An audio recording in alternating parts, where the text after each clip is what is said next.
다른 일들은 사역을 해보시면 아시겠지만 유대인들한테 굉장히 환영받아요.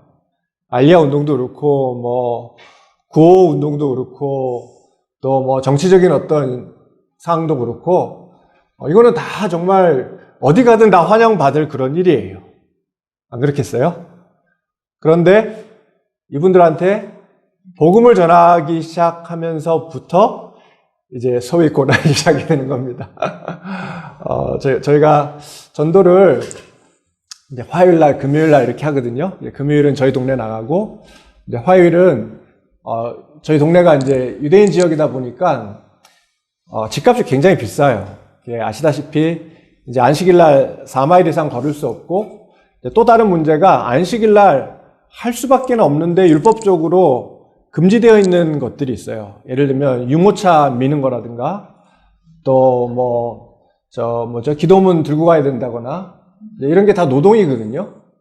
근데 이제 요거를 율법을 이렇게 범하지 않으면서도 안식일을 또한 실제적으로 지킬 수 있도록 해줘야 되잖아요. 그래서 이런 노동은 집 안에서는 가능해요.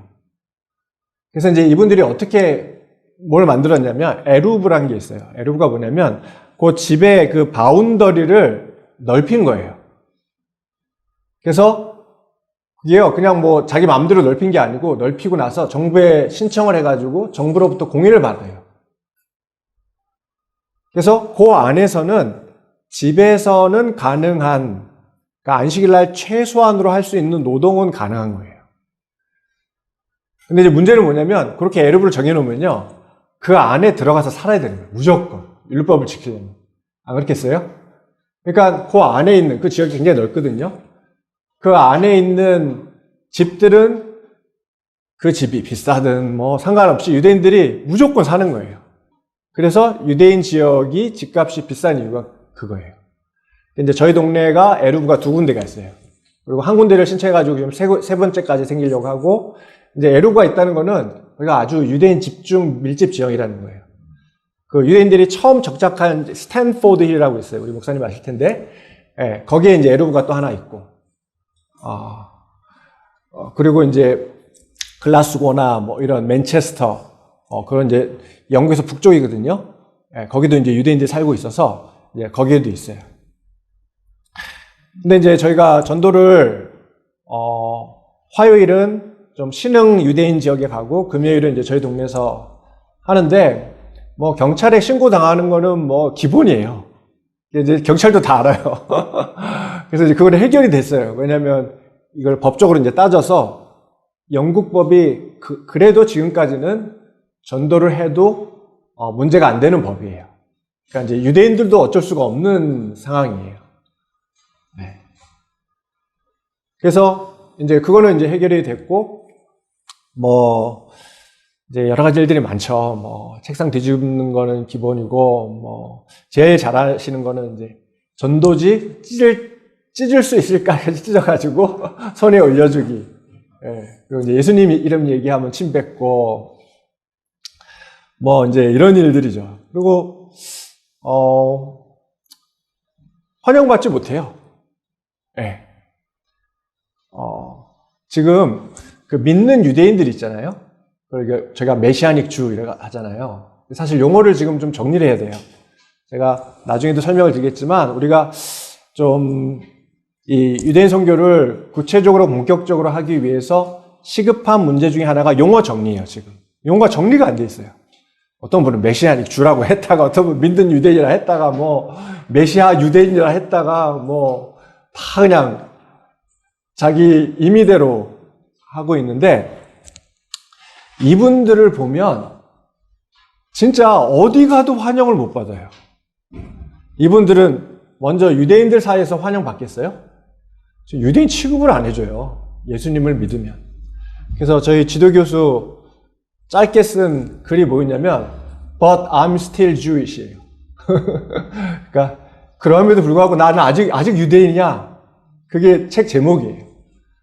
유대인들이 예수님을 믿으면 유대인들이 유대인 취급을 안 해주니까 제목이 But I'm still Jewish. 나 여전히 유대인이라는 거예요. 네. 환영 못 받죠?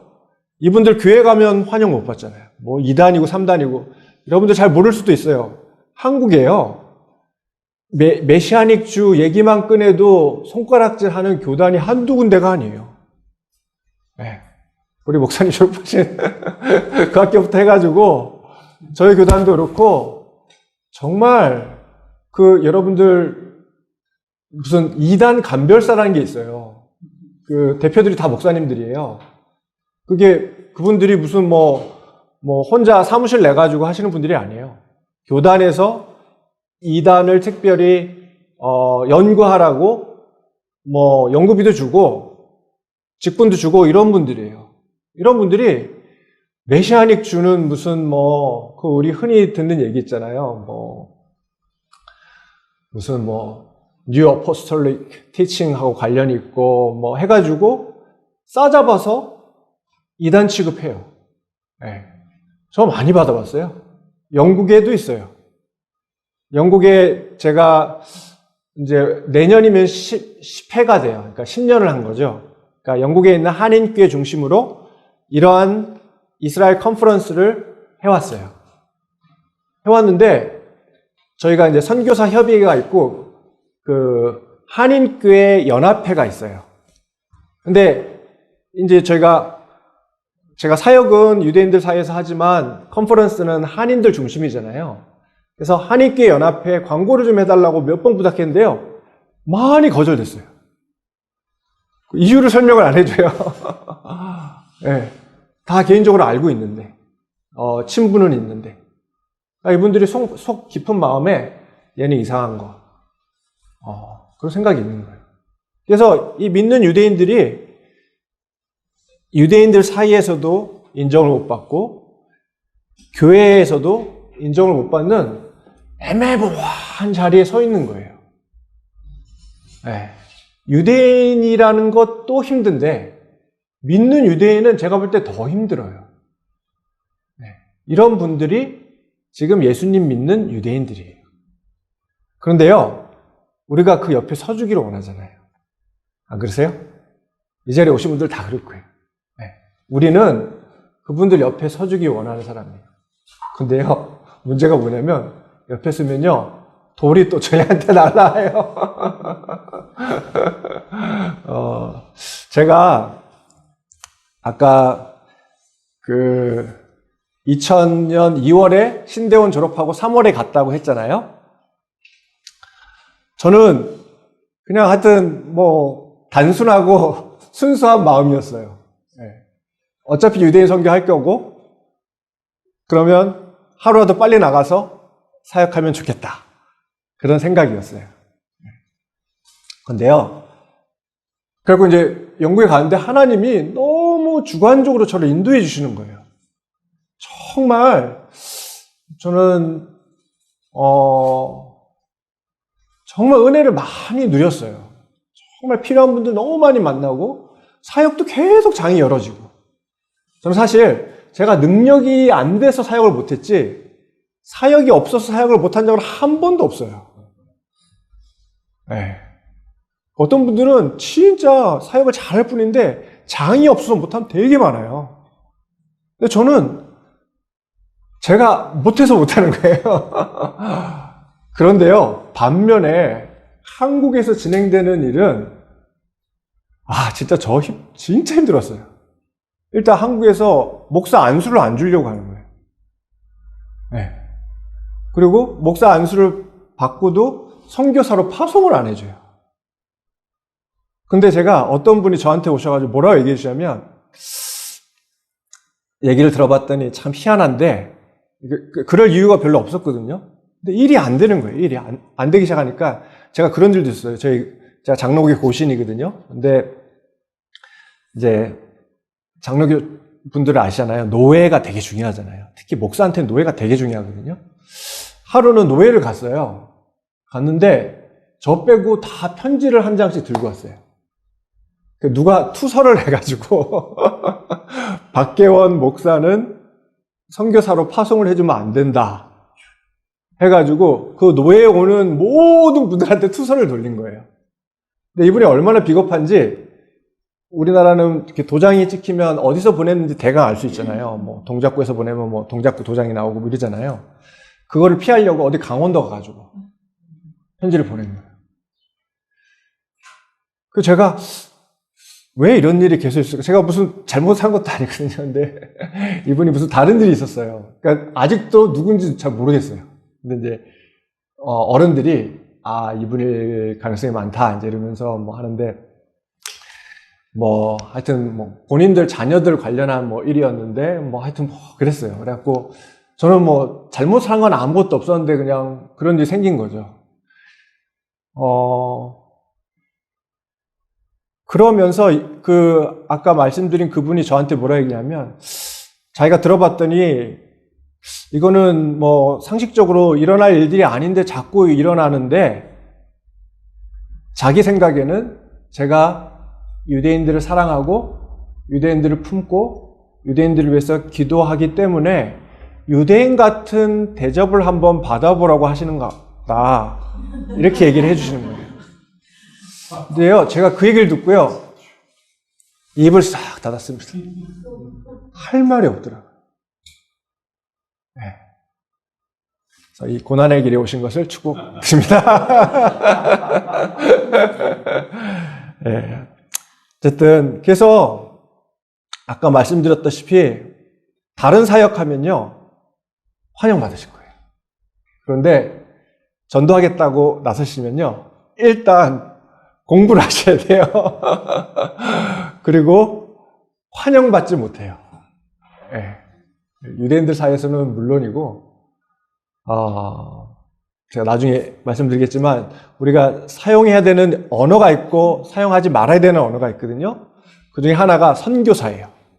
유대인들 사이에서 자기를 미셔너리라고 소개하는 분은, 자기는 이제 더 이상 사역할 마음이 없습니다. 이 얘기예요. 유대인들 사이에서 선교사, 미셔너리는 어떤 사람이냐면, 유대인들을 꼬셔가지고 예전에 이방신 믿게 하는 사람들이 있었잖아요. 그래서 모세오경에 보면 그 사람들 뭐 돌로 쳐 죽여라, 하여튼 경고를 엄청 하잖아요. 그런 사람이 유대인 볼 때는 선교사예요. 네. 무슨 얘기인지 아시겠죠? 그래서 저는 저를 소개할 때, 뭐, 목사라든가 아니면 아주 헷갈린 단어 써요. 이반젤리컬 워커다. 이반젤리컬 워커, 이게 뭐야? 이러면서 생각하다가 그냥 넘어가게끔. 네. 네. 그렇습니다. 그래서, 어떻게 보면 환영받지 못하고 힘든 길이지만 우리 주님이 인정해 주시는 길이 아닐까 싶습니다. 바리새파 유대교에 대해서 이분들은 5가지 특징이 있습니다. 첫 번째는 2개의 율법의 인정, 랍비들의 신적 권위, 비논리적 성경 해석, 전통의 정경화, 5번째가 장로들의 유전들에 대한 강조가 있어요. 제가 사실 작년에 이 내용을 간단하게 다루고 넘어갔는데 한 번 더 좀 다루기를 소망합니다. 첫 번째로 2개의 율법의 인정이 있습니다. 여러분들, 저는요, 여러분들을 지금 신세계로 인도하고 있어요. 이 미지의 세계. 그러니까 여러분들의 사고하고는 전혀 다른 지금 그 정신세계를 갖고 있는, 그러니까 그 유대인 정신세계가 뭔가를 지금 여러분들한테 좀 설명을 드리고 싶은 거예요. 네. 이분들에게 있어서는 율법이 2개라는 거예요. 그러니까 무슨 얘기냐면 저희는 율법, 이거를 이제 토라죠. 그러니까 모세오경, 모세가 쓴 5권 책, 창세기, 출애굽기, 레위기, 민수기, 신명기가 율법이라고 믿어요.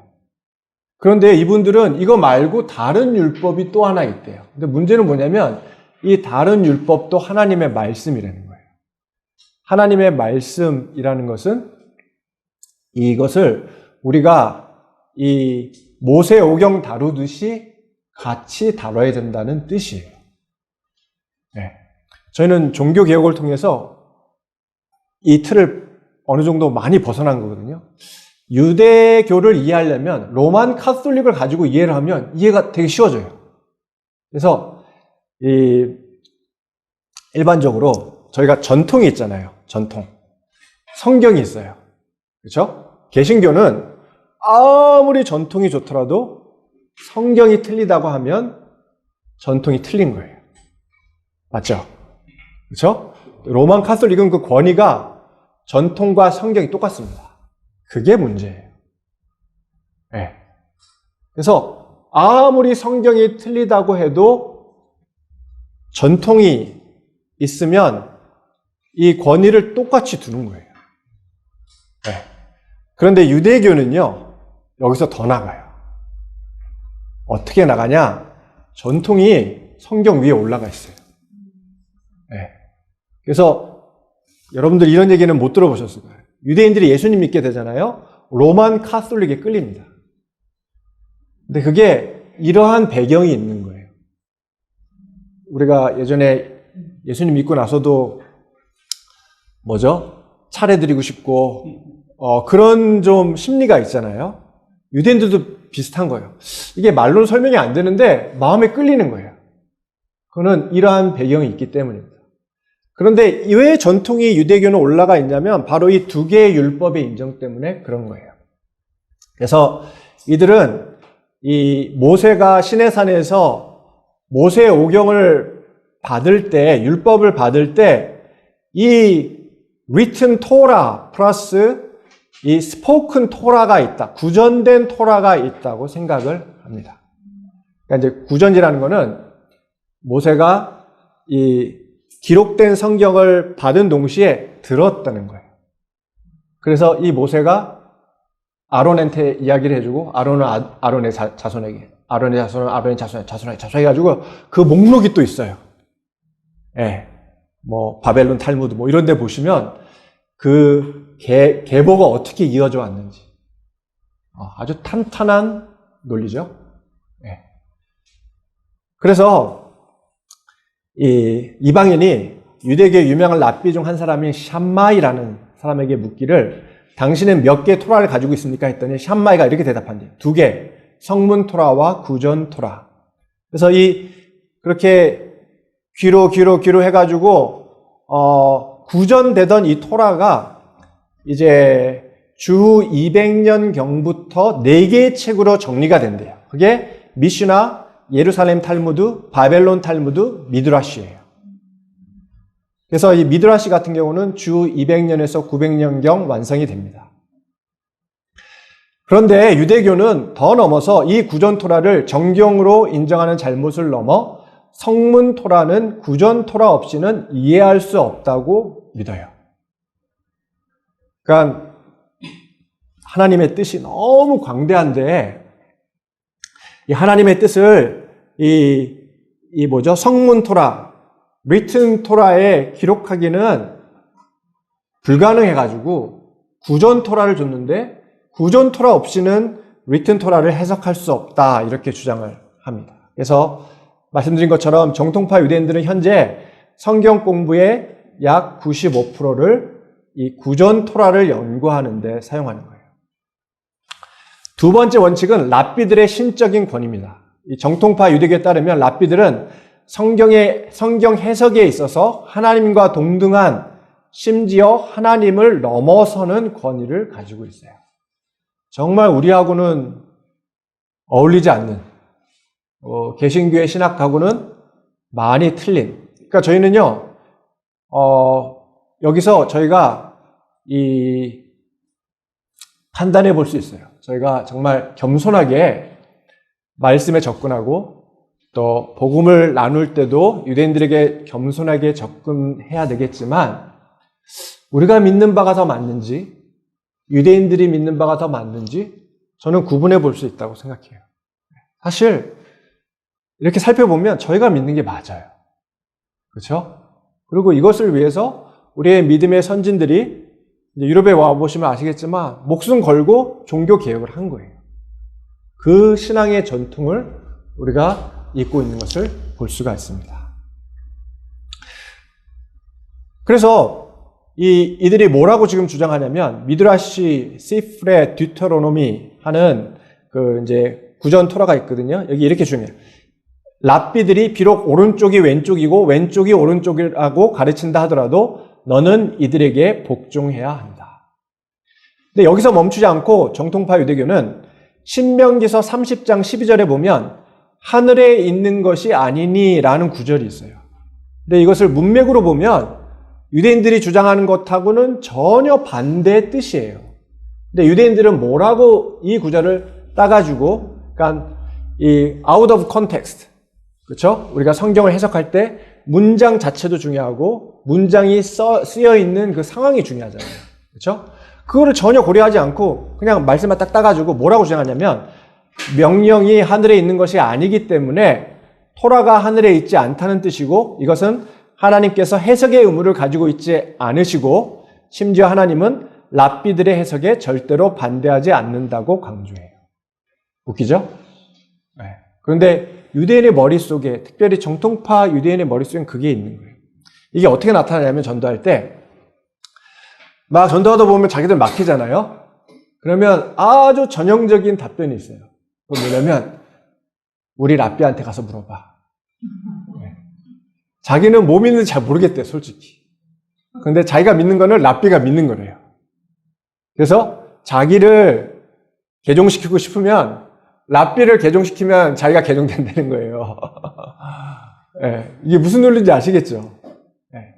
근데 이 이야기를 또 다르게 얘기하면 하나님께서 이분들 생각에 자기의 책임은 랍비가 가르치는 걸 쫓는 거라는 거예요. 근데 만약에 랍비가 잘못 가르쳤더라도 자기의 책임은 랍비가 가르치는 것을 따르는 것이고 잘못 가르친 책임은 하나님께서 랍비한테 물으실 거라는 거예요.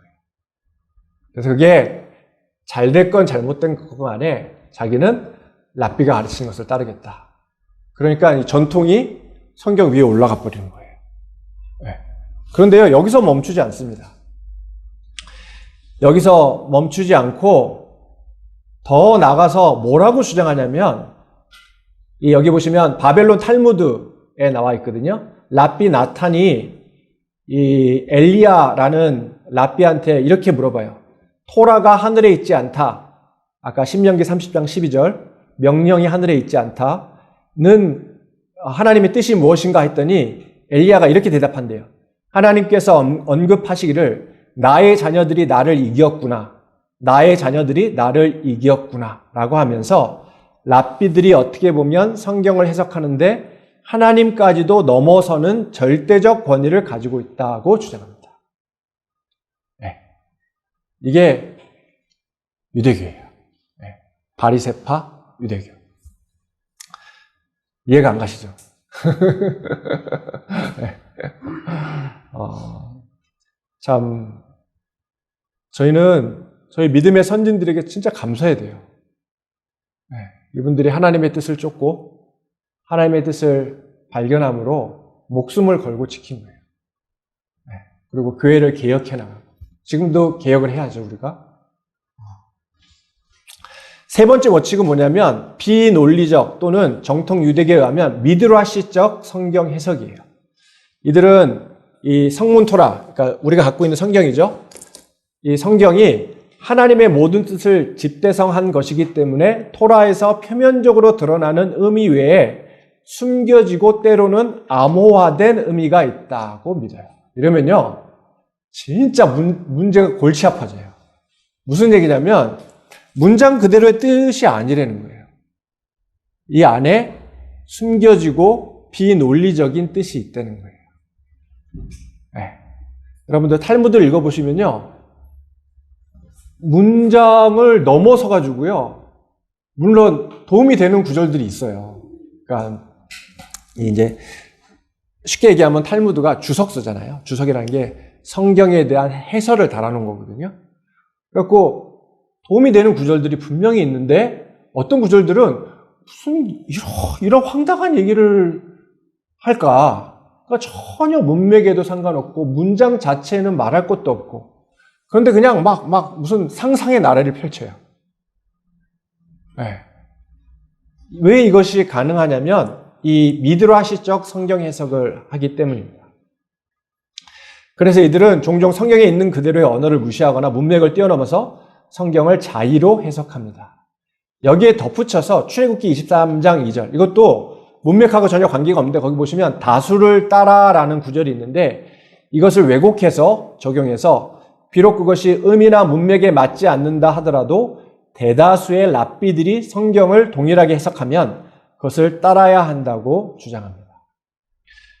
그러나 우리 기독교인들은 먼저 그 언어와 문맥에 집중하고 동시에 역사적, 문화적 상황을 살피며 무엇보다 성경 외에 최종적 권위가 없음을 우리가 강조하고 있어요. 네. 우리가 맞죠. 우리가 맞아요. 네. 여기에 이제 좋은 예가 있는데, 여러분들 이 염소 새끼를 어미의 저주로 삼지 마라는 이 출애굽기하고 신명기 구절을 아세요? 네. 그래서 이 구절이 원래는 왜 이렇게 하지 말라고 했냐면, 당시 그 바알 신이 이 풍요와 다산의 신이잖아요. 그래갖고 염소 새끼를 실제로 어미의 저주로 삼는 제사법이 있었어요. 그러니까 이거는 이제 다산을 위한 제사법이에요. 근데 얼마나 잔인해요. 그렇죠? 그냥 새끼를 도살해서 죽여서 먹는 것도 잔인한데 염소 새끼 삼는 거예요. 자기 엄마의 젖에 삼는 거예요. 그래서 제사를 드리는 거예요. 그래서 하늘로부터 좀 다산할 수 있도록 그렇게 하는 이방신의 그 어떤 희생제를 따르지 말라고 하는데 기인해요. 그런데 이러한 것을 무시하고 유대인들은 이것을 음식법에 적용해서 아실 거예요. 염소 새끼에 해당하는 육류와 어미젖에 해당하는 유지방을 섞지를 않아요. 그래서 예루살렘에 가시면 없는 버거가 있는데 치즈버거. 왜냐하면 치즈하고 고기가 같이 올라가 있잖아요. 이렇게 섞어서 먹으면 안 돼요. 얼마나 웃겨요. 그렇죠? 아무 상관이 없는 구절이에요. 정통파는 8시간. 8시간이 뭐냐면 육류를 먹고 8시간 뒤에 먹을 수 있어요. 치즈를. 네, 보수파 4시간, 자유파 2시간. 네. 그리고 이제 생활이 얼마나 불편해지냐면 접시를 예를 들면 한 접시는 파란 딱지, 다른 접시는 빨간 딱지 붙여가지고 파란 딱지는 육류만 다루고 빨간 딱지는 유지방만 달아요. 유대인 마을에 가시면 꼭 이 부엌 고치는 거 있잖아요. 그 사업이 엄청 잘 되거든요. 왜냐면 이사 가자마자 싱크를 2개를 놔요. 하나는 육류만 닦는, 하나는 유지방을 닦는. 거짓말 같죠? 이렇게 살고 있어요. 그 레스토랑 중에 코셔 레스토랑만 유대인들이 갈 수 있는 이유 중에 하나가 요 법 때문에 그래요. 그래서 코셔 레스토랑이 요 법을 지키는 거예요. 물론 다른 법도 있지만, 이런 뭐 도축이라든가 이런 방법이 다 따로 있어요. 어쨌든 근데 이게 랍비들이 다수를 따라 이렇게 정해서 율법이 된 거예요. 네. 이제 4번째 원칙이 풍습의 정경화예요. 이게 무슨 뜻이냐면 성경에는 안 나와 있는데 살다 보니까 그게 그냥 문화가 돼 있는 거예요. 근데 그것을 마치 하나님의 계명처럼 여겨서 지켜야 되는 거예요. 네. 그 예가 뭐냐면 kit바예요. kit바 아세요? 네, 찐빵 모자. 네. 우리나라 분들은 찐빵 모자라고 하죠. 네. 찐빵 모자는 성경 읽어보세요. 아무 데도 안 나와 있어요. 구약에. 그런데 이것이 주 800년경 제정되어서 남자가 항상 쓰고 다녀야 한다고 이 슐찬 아후루 그리고 슐찬 아루후 오라흐 하임 이런 이 아까 말씀드린 이 구전 토라에 정해져 버린 거예요. 풍습을 따라서. 네. 그래갖고 성경에는 안 나와 있는데 이것이 성경의 율법이라 생각하고 쓰고 다니는 거예요. 네. 5번째는 4번째하고 비슷한데 그것이 뭐냐면 랍비들의 유전들에 대한 강조예요. 그래서 예수님이 이걸 지적하시죠. 그렇죠? 너희가 사람의 유전을 지키려다가 하나님의 계명을 어기게 된다. 네. 그러니까요, 우리가 신약을 정말 재미있게 읽을 수 있어요. 유대인 선교에 관심을 가지고. 또한 구약은 더 재밌어요. 여러분들 예전에 무슨 족보 나오고 뭐 이걸 먹어라 먹지 마라 그러면 다 이게 답답해지는데 오징어 뭐 이런 거 다 먹고 있는데 이게 왜 여기 들어가 있을까 막 이랬잖아요. 네? 이게 다 해석이 됩니다. 더 흥미로운 것은 성경의 예언서들이 해석.